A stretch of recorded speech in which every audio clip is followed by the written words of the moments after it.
Lors de notre road trip en van au cœur de l'Auvergne, nous nous sommes arrêtés dans le petit village de Villeneuve-Lambron, dans le Puy-de-Dôme près d'Issoire. Nous y avons d'abord découvert sa petite église paroissiale, charmante et discrète, avec son clocher typique de la région. Il s'agit d'un édifice d'origine médiévale, construit en maçonnerie de pierre volcanique locale. Juste devant le château, une belle fontaine circulaire rappelle l'importance de l'eau dans l'organisation du village. Mais Villeneuve-Lambron est surtout connu pour son superbe château, qui fut un ouvrage défensif, entouré de douves et flanqué de 4 tours. Profondément transformé au XVIe siècle par Rigaud d'Oreille, seigneur des lieux et personnage influent de l'administration royale sous François Ier. Cette transformation marque le passage d'une forteresse à une demeure de prestige, sans abandonner totalement ses fonctions défensives. Le corps de logis est alors réaménagé pour un usage résidentiel conforme aux standards de la Renaissance.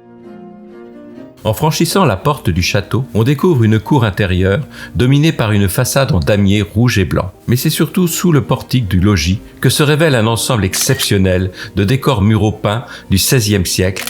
On y trouve notamment la chiche-face, animal fantastique toujours prêt à dévorer les femmes lorsqu'elles avaient le tort de ne pas contredire leur mari. À ses côtés figure la bigorne, autre créature imaginaire censée s'attaquer aux hommes tyrannisés par leurs épouses. Tout près se trouve le portrait peint de Rigaud d'Oreille. Au-dessus du puits du château, l'astrologue, entouré de ses instruments de lecture des astres, symbolise l'homme prudent, capable de maîtriser le temps et sa destinée. En entrant dans la cuisine, nous avons été frappés par l'immense cheminée, installée dans la seule pièce voûtée du château, conçue pour répondre aux besoins domestiques d'une demeure seigneuriale. Nous passons ensuite dans la salle des blasons. La somptueuse cheminée visible aujourd'hui est en réalité le coffrage provenant de la chambre dite de François Ier. Quelques meubles, dont certains portent le blason de Rigaud d'Oreille, ornent cette pièce. On y trouve également une grande tapisserie célébrant son mariage avec Catherine de Rancé. Dans cette salle, comme dans le salon blanc, on découvre d'incroyables peintures sur les embrasures des fenêtres. Elles font partie intégrante du programme décoratif Renaissance mis en place au XVIe siècle sous l'impulsion de Rigaud d'Oreille. Ces peintures sont remarquables par leur état de conservation et par leur rareté en Auvergne. Le salon blanc, aménagé au XVIIe siècle, correspondait à une chambre d'hôte à la Renaissance.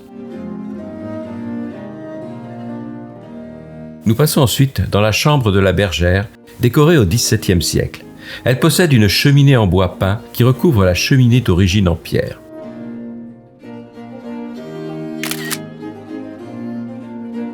Le lit à la française, d'époque Louis XIII, a été récemment restauré. En levant les yeux, on découvre de superbes peintures réalisées sur chacune des poutres et des solives du plafond, ornées de motifs floraux du XVIIe siècle. La pièce conserve également de belles peintures du XVIe siècle, témoignant de plusieurs phases décoratives. Dans la grande salle, nous sommes impressionnés par les immenses tapisseries dont le rôle était à la fois d'assurer le confort thermique et d'affirmer le prestige du seigneur.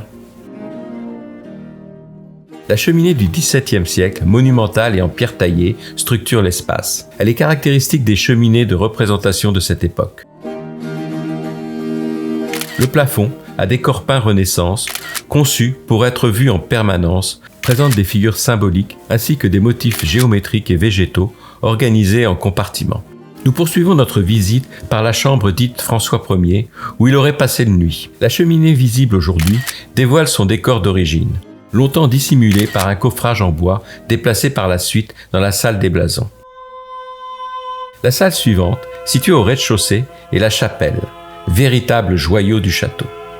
Espace de culte privé, réservé aux seigneurs et à la famille, elle présente une structure simple, une nef unique avec un chevet marqué, éclairée par de petites fenêtres à meneaux. Les murs conservent de superbes vestiges de peinture murale Renaissance. On y trouve l'écu et le blason Rigaud d'Oreille, ainsi qu'un autel sobre surmonté d'une croix du XVe siècle, encadré par de petits angelots.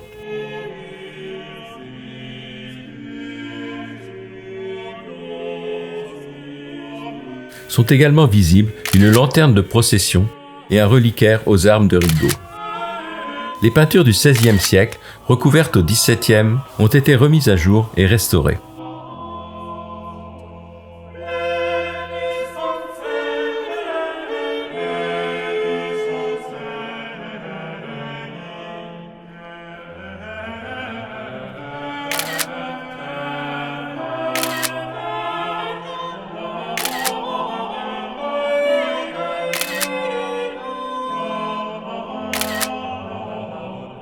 En sortant du château pour terminer la visite, nous arrivons au niveau des anciennes écuries, devant une incroyable salle voûtée de plus de 20 mètres de long.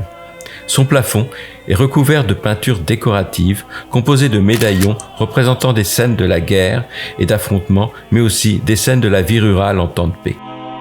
Le château de Villeneuve-Lambron a fait l'objet de plusieurs campagnes de restauration. Sans ces interventions, une grande partie des peintures Renaissance et des espaces intérieurs ne seraient plus visibles aujourd'hui. Chaque salle est le résultat d'un travail patient mené pour empêcher l'effacement définitif de ce patrimoine exceptionnel. Un site à découvrir lors d'un passage dans la région pour son caractère insolite et pour une véritable immersion dans l'histoire.